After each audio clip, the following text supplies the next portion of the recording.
5 minutes into Mage Gauntlet and I had a sudden panic attack. Where are the numbers? I internally screamed. I'm smashing everything, killing creatures, but no numbers are coming out. And there's no gold hidden in the pots. What the hell? It was precisely half a second later that I realised how stupid my complaints were. Why do I need arbitrary numbers to show how well I'm doing?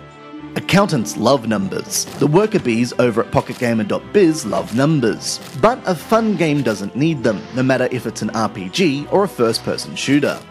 Once you throw off the numerical shackles that chain your perceptions of how a 16-bit looking action RPG should play out, you'll find another strong game from Rocketcat waiting for you.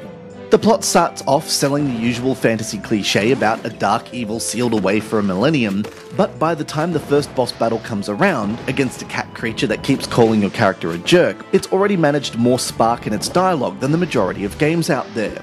The controls, drag to move, with attack and dodge buttons in the lower right, work so naturally that it's easy to forget that the genre was made when touchscreens and tablets only featured in slightly trippy Kubrick movies.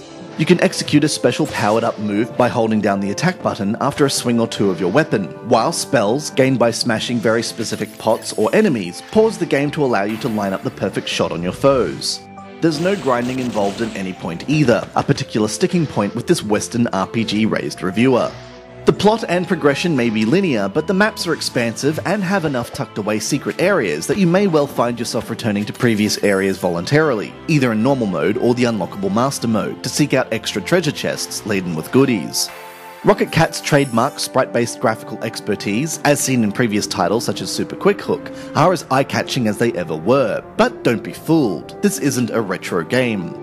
Alas, while a lot of the plot and gameplay spends its time ribbing on the giants of yesteryear, the faux fetch quest missions and ironic leveling system particular highlights, there's a feeling that it could and should have borrowed a little more from the past than it has.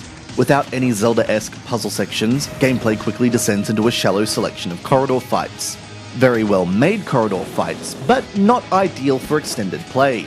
The boss fights, too, all effectively play out the same, and lack the imagination of the true greats of the genre. Despite these problems though, Mage Gauntlet serves up a slice of brainless, but often hilarious slicing and dicing that fits the touchscreen controls like a well-kept magical metal glove.